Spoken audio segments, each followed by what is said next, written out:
Good morning students. देखिए, पहले जो आप लोगों ने सीखा था उसमें आप लोगों को मैंने ये बताया था कि जो स्ट्रेन एनर्जी मेथड होता है वो सिर्फ डिटर्मिनेट स्ट्रक्चर के लिए यूज होता है।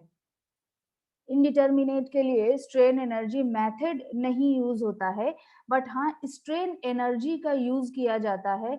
इनडायरेक्टली स्ट्रेन एनर्जी जो है वो यूज होता है अलग अलग मेथड्स में, जैसे कि कैस्टिग्लियानो फर्स्ट थ्योरम और कैस्टिग्लियानो सेकंड थ्योरम दोनों में यूज होता है। तो अगर स्ट्रेन एनर्जी मेथड सिर्फ सीखना है तो वो तो बहुत सिंपल है, उसमें बस इतना है कि जो भी हम लोग लोड लगाते हैं किसी भी मेंबर में, वो लोड के थ्रू जितना वर्क डन हुआ है वो वर्क डन स्टोर हो जाता है आपके मेंबर में। और यही जो एनर्जी जो स्टोर होती है इसे हम लोग बोलते हैं स्ट्रेन एनर्जी, और ये स्ट्रेन एनर्जी वर्क डन के बराबर होती है। इसी इसी क्वालिटी को हम लोग यूज करते हैं, सिर्फ इतना ही स्ट्रेन एनर्जी मेथड है। इसके आगे इसके आगे जो आप लोग न्यूमेरिकल सीखेंगे वो कैस्टिग्लियानो थ्योरम होगी। कैस्टिग्लियानो थ्योरम में भी स्ट्रेन एनर्जी का यूज किया जाता है, स्ट्रेन एनर्जी के फॉर्मूले यूज होते हैं, लेकिन वो स्ट्रेन एनर्जी मेथड नहीं है। ठीक है, तो कैस्टिग्लियानो की दो थ्योरम्स आप पढ़ेंगे। फर्स्ट थ्योरम में ये है कि किसी भी जगह पर अगर आपको डिफ्लेक्शन चाहिए तो आपको strain energy stored in that particular member with उसका हम लोग डिफरेंशिएशन पार्शियल डिफरेंशिएशन करेंगे with respect to that point load acting at that point in that direction in which direction you want to determine the deflection.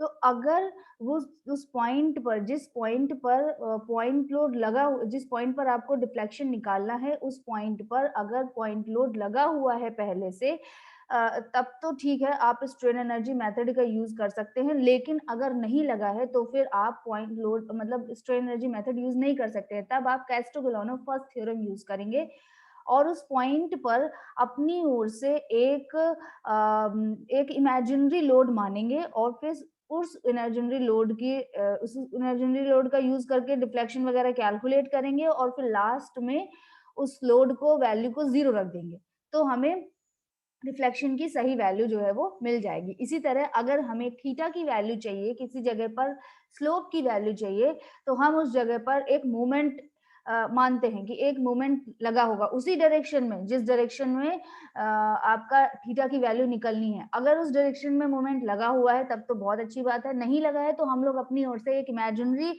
Moment लगाते हैं और फिर उस moment का यूज करके स्ट्रेन एनर्जी निकालते हैं मेंबर में कितना स्टोर हुआ है, और फिर स्ट्रेन एनर्जी को डिफरेंशिएट करते हैं with respect to that moment. तब जो वैल्यू हमें मिलती है उस वो होता है डिफ्लेक्शन। बाद में इसी मोमेंट को हम लोग 0 कर देते हैं क्योंकि वो हमने इमेजिनरी लगाया है। ठीक, तो हमें वहां पर थीटा की वैल्यू भी मिल जाएगी। लेकिन अगर बात आती है इनडिटर्मिनेट स्ट्रक्चर की, तो फिर हम जो है ये जो अभी हमने बताया इतना काम नहीं कर सकते, क्योंकि हमने बोला ना हर जगह पर मोमेंट स्ट्रेन एनर्जी के लिए या तो एक्सियल लोड लगा होगा या तो बेंडिंग मोमेंट की वजह से स्ट्रेन एनर्जी निकालना होगा। तो उसके लिए हमें उस जगह पर बेंडिंग मोमेंट की वैल्यू पता होनी चाहिए, एटलीस्ट हमें रिएक्शंस तो पता होने ही चाहिए। ठीक है, अगर बेंडिंग मोमेंट को आप इक्वेशन के फॉर्म में भी रखें तो भी आपको रिएक्शंस पता होने चाहिए, इंड पे जितने रिएक्शन लग रहे हैं वो। अगर इंड पे रिएक्शन आपको नहीं पता है तो फिर आप कैस्टिग्लियानो सेकंड थ्योरम यूज करेंगे जो कि है इनडिटर्मिनेट बीम के लिए, ये उसका भी थोड़ा हायर फॉर्म है। ठीक है, तो जब हम लोग सेकंड थ्योरम ऑफ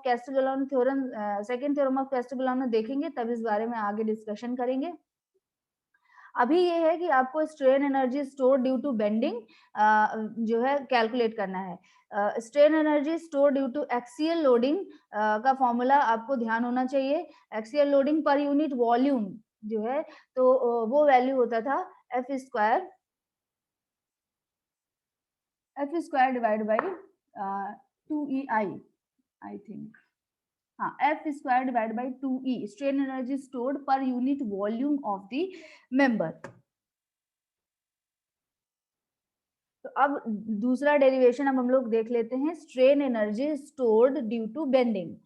देखिए, अब हमें जो स्ट्रेन एनर्जी का फॉर्मूला डिराइव करना है, उसमें हमें बेंडिंग की वजह से फॉर्मूला जो है वो डिराइव करना है। अब बेंडिंग किसी भी मेंबर में आएगी कैसे? जो लोडिंग लगी हुई है, जैसे अगर हम लोग बीम की बात बोलें तो जो वर्टिकल डायरेक्शन में जो लोडिंग लगी होती है, उसकी वजह से बेंडिंग मोमेंट जो है वो क्रिएट होता है, ठीक है?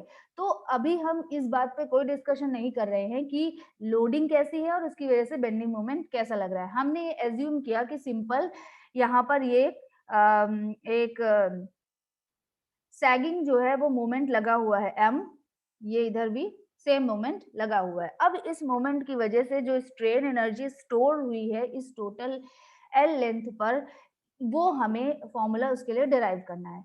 तो हमने क्या किया, देखिए ये एक बीम है जिसका लेंथ जो है वो टोटल है L, ठीक? और इसका क्रॉस सेक्शन ये देखिए, ये B लेंथ है, ये D लेंथ है, ये इसका न्यूट्रल एक्सिस है, ये हमने इसका एक स्ट्रेस डायग्राम बनाया है, न्यूट्रल एक्सिस पे स्ट्रेस है 0। अब अगर ये जो है यहाँ पर इसमें इंड पर यहाँ पर सपोर्ट है, यहाँ पर सपोर्ट है, अगर मतलब ये सिंपली सपोर्टेड अगर है, तो इसका डिफ्लेक्टेड शेप होगा ना, सपोज अगर ये है, ये ऐसे है और इसमें ऐसे डिफ्लेक्टेड शेप हम देखेंगे तो कुछ ऐसा हमें डिफ्लेक्टेड शेप मिलेगा, मतलब डाउनवर्ड डायरेक्शन में जो हमारे जो फाइबर होंगे वो एक्सपेंड होंगे। तो यहाँ पर जो होगा, यहाँ पर टेंशन फोर्स आएगा, यहाँ पर टेंशन फोर्स आएगा और ऊपर की साइड क्या आएगा, कंप्रेशन फोर्स आएगा, ठीक है, अगर स्ट्रेस की बात करें तो।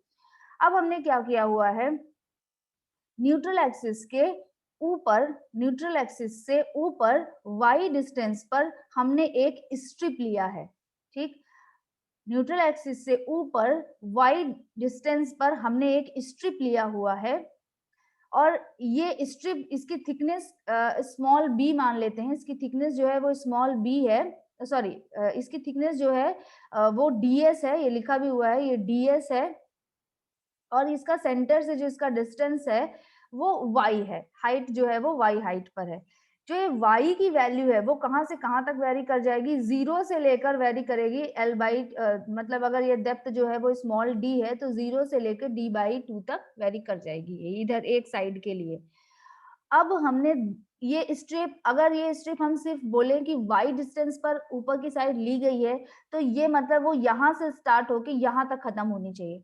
लेकिन हम इसका जो लेंथ ले रहे हैं इस स्ट्रिप का, वो पूरा डिस्टेंस ना लेकर हम लोग सिर्फ दो सेक्शन ले रहे हैं, ठीक? सेक्शन 1 और सेक्शन 2 सिर्फ इसके बीच जो डिस्टेंस कवर हुई, यानी L नहीं DS, सिर्फ DS डिस्टेंस जो कवर हुई,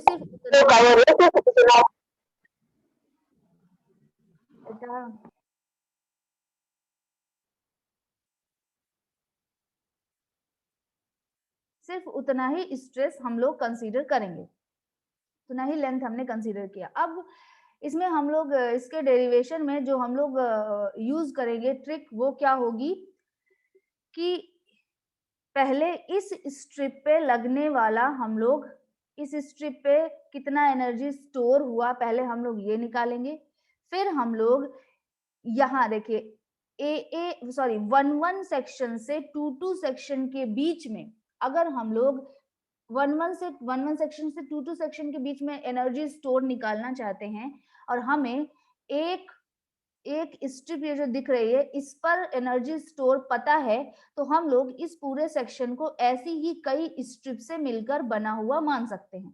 तो जब हमने इस स्ट्रिप पे एनर्जी स्टोर निकाल लिया है, तो हम इसको यहाँ से लेकर यहाँ तक के लिए अगर हम लोग इसका समेशन कर दें, इतनी ही स्ट्रिप्स का समेशन कर दें, तो हमें total energy stored between section 1 and section 2 पता चल जाएगा। फिर जब हमें इतनी छोटी सी डिस्टेंस के लिए पता है और हमें टोटल L लेंथ के लिए चाहिए, तो हम इसको 0 से L तक के लिए इंटीग्रेट कर देंगे, तो वैल्यू हमें टोटल एनर्जी स्टोर्ड इस पूरे मेंबर में बेंडिंग की वजह से कितना एनर्जी स्टोर हुआ वो हमें मिल जाएगा, ठीक है? तो ये ट्रिक हम लोग यूज करेंगे। अब बात आते हैं कि इस स्ट्रिप में कितना एनर्जी जो है वो स्टोर हुआ है, इस स्ट्रिप में कितना एनर्जी स्टोर हुआ है। तो इसके लिए देखिए अब आपको डेरिवेशन देखना है।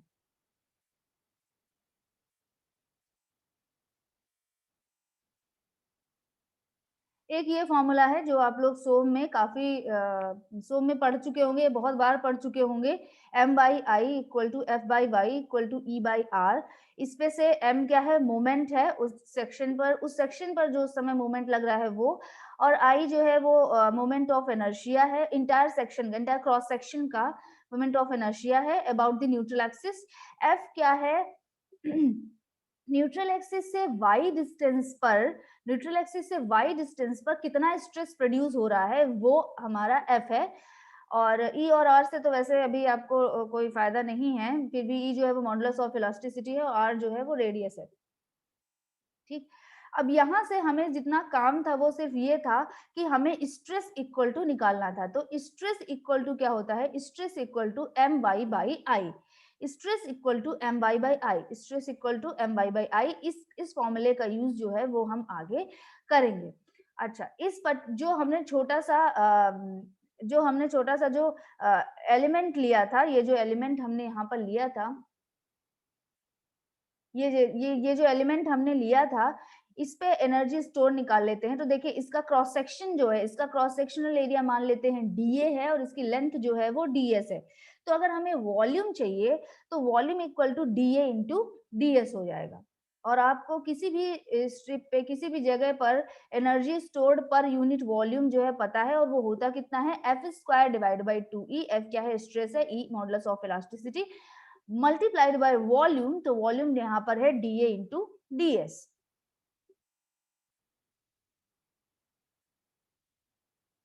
f का वैल्यू जो अभी हमने कैलकुलेट किया है my/i, वो हम रख देते हैं। तो ये हो जाएगा m² y² divide by i² multiplied by 1/2e dA into ds।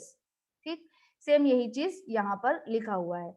अब अगर हमें सेक्शन 11 से सेक्शन 22 के बीच में एनर्जी स्टोर निकालना है, और ये जो हमारा एनर्जी स्टोर आया है ये सिर्फ उस स्ट्रिप पे है।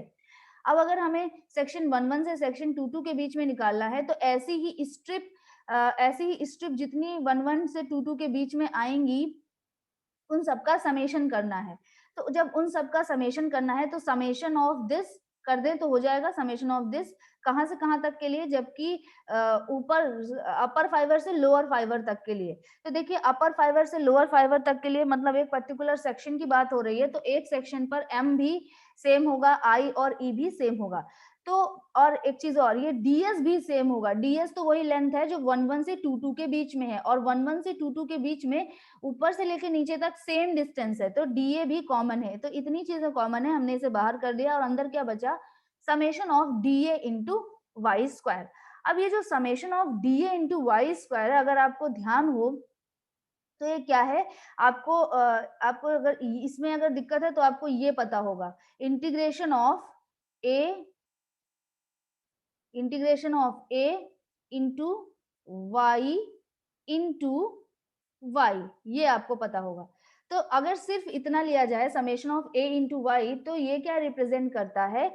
ये रिप्रेजेंट करता है क्रॉस सेक्शनल एरिया का, cross sectional simple summation of a into y अगर देख रहे हैं, अब सिर्फ a इंटू y देखिए तो cross sectional area multiplied by एक लेंथ, ये जो y, ये जो क्रॉस सेक्शनल एरिया है वो y डिस्टेंस पे एक एक्सिस है, उसका मोमेंट है। और अगर इसका समेशन करेंगे तो ये क्या निकलेगा? फर्स्ट मोमेंट ऑफ इनर्शिया निकलेगा। ठीक है, मतलब first moment of cross sectional area निकलेगा। अब अगर इसमें हम लोग एक और y का अगर सिर्फ इतना होता और इसका इंटीग्रेशन हम पूछते तो ये आता a इंटू वाई बार। ठीक है, लेकिन अभी हमारे पास ये भी है, तो एक y भी और है, मतलब ये क्या है? सेकेंड मोमेंट ऑफ एरिया है, मतलब मोमेंट ऑफ इनर्शिया है, जिसको हम लोग रिप्रेजेंट करते हैं I से। अगर इसमें कुछ आप लोगों को प्रॉब्लम आ रही है तो वैसे तो आप लोग एक बार सोम की बुक उठाओगे तो समझ में आएगा। थोड़ा-सा मैं आपको यहाँ पर बता देती हूँ।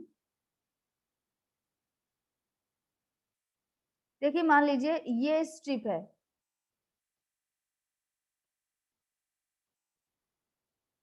ये स्ट्रिप है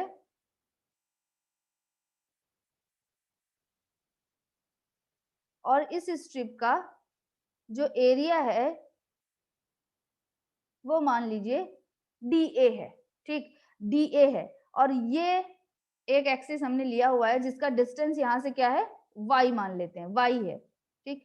तो अब DA इंटू वाई, फिर नीचे एक स्ट्रिप होगी, मान लीजिए उसका DA1 होगा, तो DA1 इंटू Y1, नीचे एक और स्ट्रिप होगा DA2 इंटू Y2, तो इन सब का summation DA1 into Y1 plus DA2 into Y2 plus DA3 into Y3 equal to total cross sectional area multiplied by इस क्रॉस सेक्शनल एरिया का जो सेंट्रॉइड है इसी एक्सिस से जितने डिस्टेंस के बराबर है वो होता है।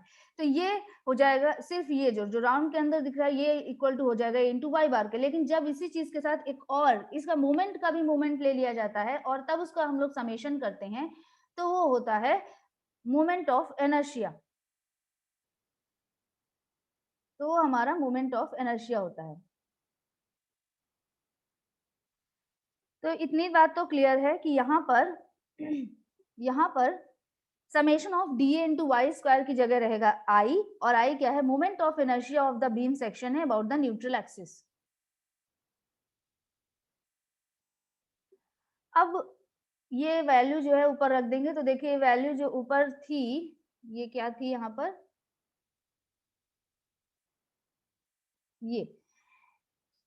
ये वैल्यू थोड़ा सा और नीचे जाएगा, ये देखिए M square D S upon 2EI स्क्वायर, और इसकी जगह हो गया I, तो एक I से एक I कैंसिल हो गया, तो बचा क्या, M square D S upon 2EI, ये बचा, ठीक है। ये देखिए M square D S upon 2EI, ये एनर्जी स्टोर है बिटवीन सेक्शन 1 एंड 2। अब अगर हमें पूरी लेंथ के लिए चाहिए और किसी एक पार्ट के लिए पता है और आगे सेम वही पार्ट बार बार रिपीट हो रहा है, तो सीधी बात है इसको हम लोग इंटीग्रेट कर देंगे, कहाँ से, जीरो से लेकर L तक के लिए इंटीग्रेट कर देंगे। अब देखिए यहाँ पर ds यूज है, तो ds क्या है, वो आप ds क्या है, एक लेंथ है। अब अगर सिर्फ बीम की बात हो रही है तो ds और जो हम लोग dx लेते हैं उसमें कोई डिफरेंस नहीं आएगा, लेकिन यही चीज थोड़ा सा अलग हो जाएगी जब हम लोग आर्चेस पढ़ेंगे थोड़ा सा तब, ठीक है। तो जब आर्चेस के बारे में बात होगी तब हम बताएंगे कि इस ds का क्या एक्चुअल में क्या मतलब है, लेकिन अभी के लिए ये ds और dx जो है वो सेम हो जाएगा। तो total energy stored, total beam में, जो होल बीम में जो एक एनर्जी स्टोर है वो कितना हो जाएगा, 0 से लेकर L m square D S upon 2EI। अब अगर एक पूरे बीम में सपोज यहाँ से लेकर ऐसा ये एक स्ट्रेट बीम है, मान लीजिए यहाँ से कोई एक सपोर्ट है, यहाँ पे भी कुछ एक सपोर्ट है और यहाँ पे ऐसे कुछ लोडिंग लगा हुआ है, ऐसे सपोज यहाँ पर 3 लोडिंग, ऐसे कुछ 2 लोडिंग लगी हुई है, यहाँ से यहाँ तक का डिस्टेंस 1 मीटर है, यहाँ से यहाँ तक का डिस्टेंस 2 मीटर है, यहाँ से यहाँ तक का डिस्टेंस जो है वो 1 मीटर है।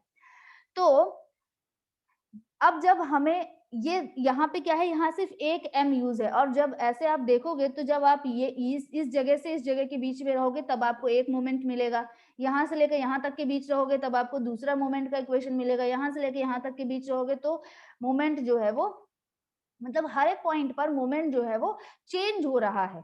जब ऐसी सिचुएशन होती है तब हम क्या करते हैं, अलग अलग सेक्शन के लिए अलग अलग मोमेंट निकालते हैं और x की वैल्यू को भी वैरी कराते हैं। जैसे कि अगर आपने इस सेक्शन से लेना स्टार्ट किया तो यहाँ से यहाँ तक के लिए एक मोमेंट का एक फॉर्मूला आएगा, एक इक्वेशन आएगा, और उसके लिए जो x की वैल्यू वैरी करेगी वो 0 से लेकर 1 तक वैरी करेगी।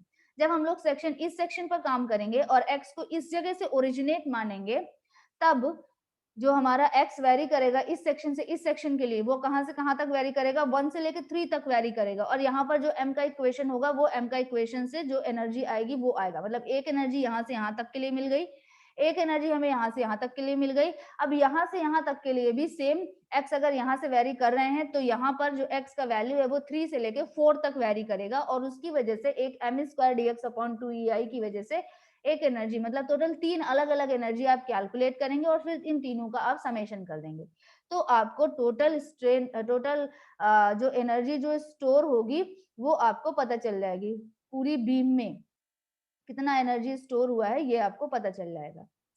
अब हम लोग एक क्वेश्चन करते हैं।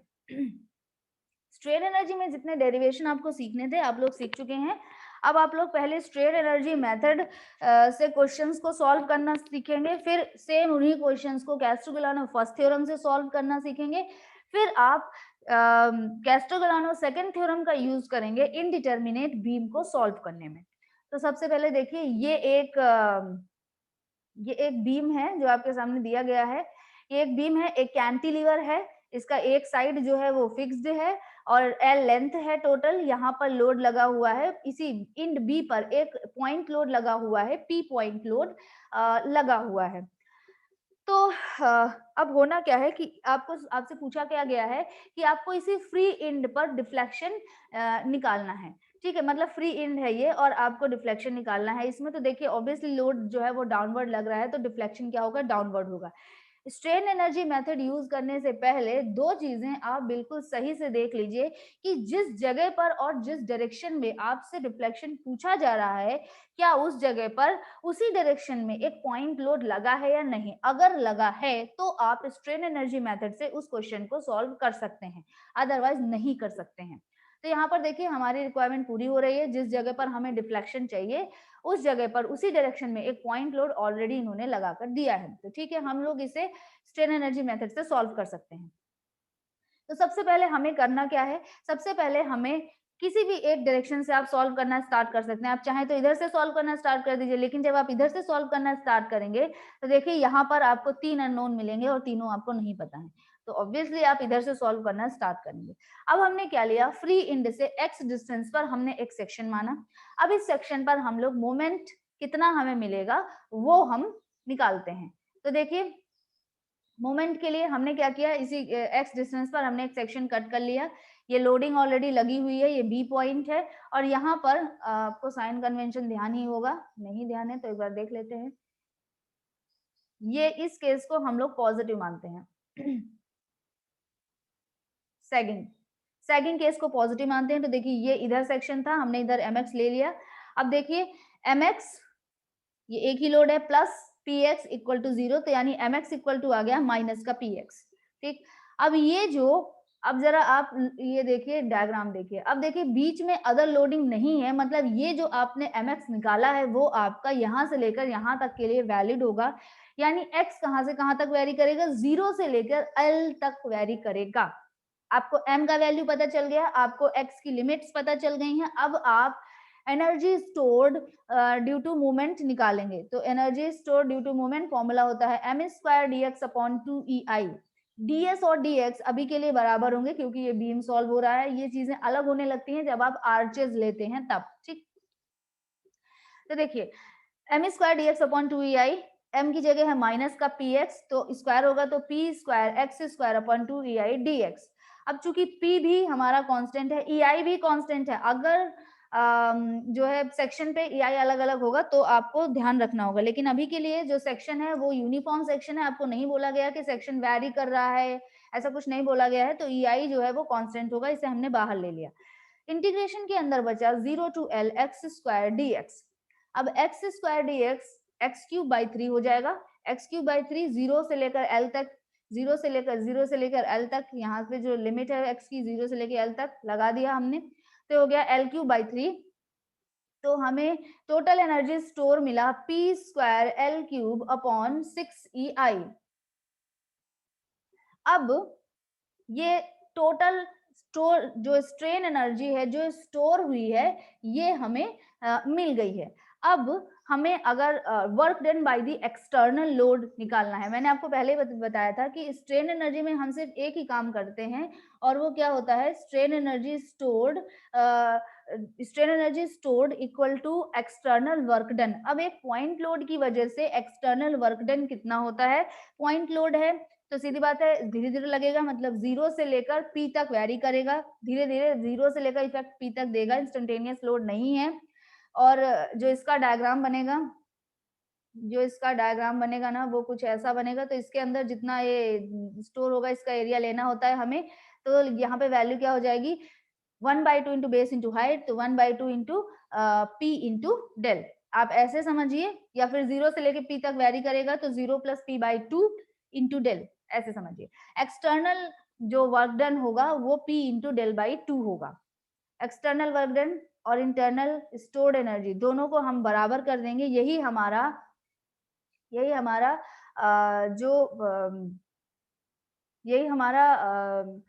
स्ट्रेन एनर्जी मेथड होता है। हमने दोनों को बराबर किया तो देखिए P से ये एक स्क्वायर एक कैंसिल हो जाएगा और ये हो जाएगा, ये इधर 2 से ये 6 3 हो जाएगा, तो डेल इक्वल टू आ गया क्या, P L cube upon 3 EI। और इसका फॉर्मूला भी आप लोगों ने पहले सीखा हुआ है और यही वैल्यू आपको मिलेगी। सेम यही क्वेश्चन आप लोग सॉल्व करेंगे कैस्टिग्लिआनो थ्योरम से, कैस्टिग्लिआनो फर्स्ट थ्योरम से। उसमें स्ट्रेन एनर्जी स्टोर्ड हमें फिर से निकालना पड़ेगा, तो हम फिर से नहीं निकालेंगे। यहाँ पर जो हमने ये हमने वैल्यू निकाल ली है, हम लोग इसको डायरेक्ट यूज करेंगे, ठीक है। तो इतना हमारा जो है वो सॉल्व हो गया है। अब हम लोग दूसरा क्वेश्चन देखते हैं। ये जो था, जो अभी हमने देखा, ये एक कैंटिलीवर था और ऑब्वियसली जो अभी क्वेश्चंस चल रहे हैं वो स्ट्रेन एनर्जी मेथड से चल रहे हैं, मतलब कि हमें जितना भी मिलेगा डिटर्मिनेट भी मिलेगा, ठीक। अब देखिए नेक्स्ट क्वेश्चन क्या है। A beam of span L is simply supported, ये L है, सिंपली सपोर्टेड है, टोटल लेंथ जो है वो L है। It carries a concentrated load eccentrically placed on the span, determine the deflection under the load. एक पॉइंट P लगा हुआ है जो कि सेंटर से किसी एक डायरेक्शन में हटकर लगा हुआ है। हमने इसे A ज्वाइंट से स्मॉल a डिस्टेंस पर और B ज्वाइंट से स्मॉल b डिस्टेंस पर एक्ट करता हुआ मान लिया है। अब हमें क्या करना है, इसके लिए हमें डिफ्लेक्शन निकालना है इस पॉइंट लोड के नीचे, ठीक। तो अब देखिए इस पॉइंट लोड की वजह से डाउनवर्ड डिफ्लेक्शन होगा, तो ऑब्वियसली इस जगह पर डाउनवर्ड डायरेक्शन में एक पॉइंट लोड लगा हुआ है, यानी हमारी रिक्वायरमेंट जो स्ट्रेन एनर्जी मेथड की होती थी वो पूरी हो रही है। जब ऐसा है तो हम लोग इसमें स्ट्रेन एनर्जी मेथड यूज कर सकते हैं।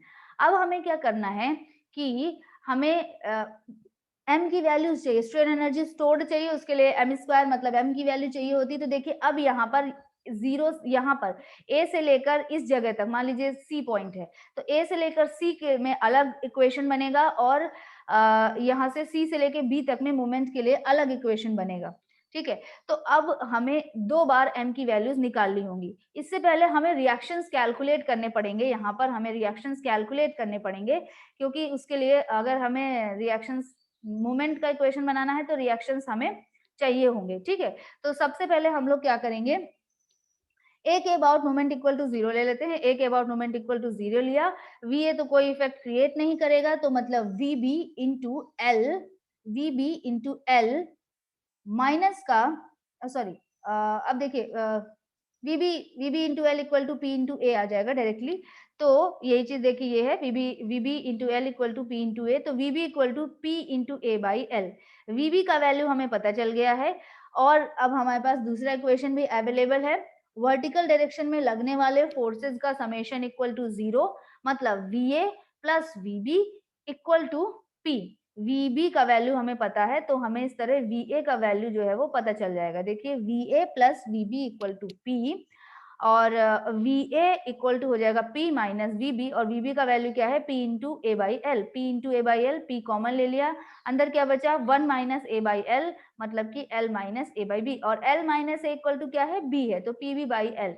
तो Va का वैल्यू भी हमें पता चल गया, PB बाई एल। हमने फिर से इस बीम को एक बार बना लिया रिएक्शंस के साथ, तो P A by L, P B by L values आ गई, रिएक्शंस हमने कैलकुलेट कर लिए हैं।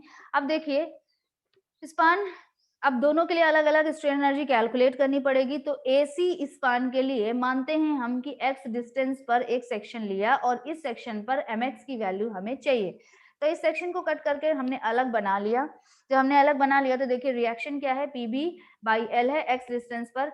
आपको फिर से अगर ध्यान दिलाना हो तो देखिए ये मोमेंट को हम ऐसे, अगर ये एक सेक्शन है तो इसको इस केस को हम ऐसे पॉजिटिव मानते हैं। ये देखिए, तो अभी ये जो केस है वो इधर साइड है, तो सेक्शन देखिए इधर साइड, तो हमने इस डायरेक्शन में इसको लगा दिया है पॉजिटिव के लिए, ठीक है। तो अब देखिए अब आप मोमेंट लेंगे इसमें तो क्या हमें मिलेगा, mx, ये mx और ये क्या है, ये अलग डायरेक्शन में है। क्लॉकवाइज से अगर हम लें तो pb l multiplied by x, ये हमारा है क्लॉकवाइज डायरेक्शन में, ये रहेगा पॉजिटिव, और ये क्या है mx है एंटी क्लॉकवाइज, मतलब माइनस का mx इक्वल टू 0। ठीक, तो mx इक्वल टू आ गया P B X by L. इसके लिए x की वैल्यू कहां से कहां तक वेरी करेगी, देखिए x की वैल्यू यहां से 0 से लेकर a तक वेरी करेगी। तो अब इस mx की वजह से स्टोर्ड स्ट्रेन एनर्जी हम लोग निकाल लेते हैं। देखिए इसमें x जो है वो 0 से लेकर a तक वेरी कर रहा है, M square D X upon 2EI। अब m की वैल्यू रख देते हैं और उसका स्क्वायर कर देते हैं, तो P square B square X square upon L square 2EI और dx 2EI dx। अब इसमें देखिए p b l e और i ये है कांस्टेंट, ये हमने बाहर ले लिया, तो 0 से लेकर a एक्स स्क्वायर dx। अब एक्स स्क्वायर dx का इंटीग्रेशन करेंगे तो एक्स क्यूब बाई 3 और a से लेकर 0 तक वेरी करेगा, मतलब ये यहाँ पर हो गया a क्यूब बाई 3।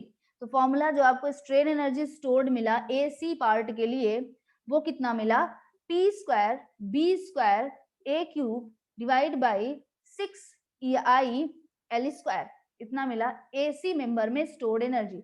अब BC के लिए फिर से लेते हैं, तो देखिए BC के लिए दो तरीके हैं सॉल्व करने के, आप जो भी मेथड यूज करें आंसर आपको सेम मिलेगा। जो ज्यादा इजी होगा उसमें हम क्या करेंगे, इधर से मान लेंगे x को, हमें स्ट्रेन एनर्जी स्टोर निकालना है, वो चाहे हम इधर से इधर सॉल्व करें या इधर से इधर सॉल्व करें, हमें सेम एनर्जी स्टोर्ड मिलेगा।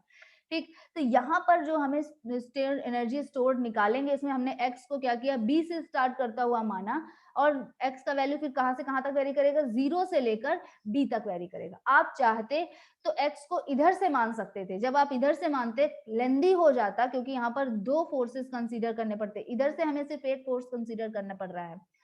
अब देखिए यहाँ पर जो है जब दो फोर्सेस कंसीडर करने पड़ते तब x की वैल्यू कहां से कहां तक वेरी होती, देखिए यहाँ से यहाँ तक के लिए तो हमें सॉल्व ही नहीं करना, हमें यहाँ से यहाँ तक के लिए सॉल्व करना है, तो x की वैल्यू वेरी करते यहाँ पर a से लेकर a प्लस b तक वेरी कराते, ठीक है x को, तो ये थोड़ा लेंदी हो जाता। तो अभी जो हमने केस यूज किया है वो इजी वाला केस है, इसमें हमारा x जो है वेरी करेगा 0 से लेकर b तक। आप कोई भी मेथड से ले किसी भी जगह किसी भी तरह से सॉल्व करिए, आपको आंसर सेम ही मिलेगा, ये इजी रहेगा। तो x की वैल्यू वेरी करेगी 0 से लेकर b तक। अब हमने एक सेक्शन यहाँ पर कट कर लिया, ये जो सेक्शन इस जगह पर कट कर लिया। देखिए हम लोग सैगिंग को हम लोग पॉजिटिव मानते हैं, तो हमने यहाँ पर एक सैगिंग मोमेंट लगा दिया है। तो mx माइनस का pa by L into X equal to 0, और कोई लोडिंग नहीं है, ये जीरो कर दिया, तो mx की वैल्यू आ गई pa x बाई एल।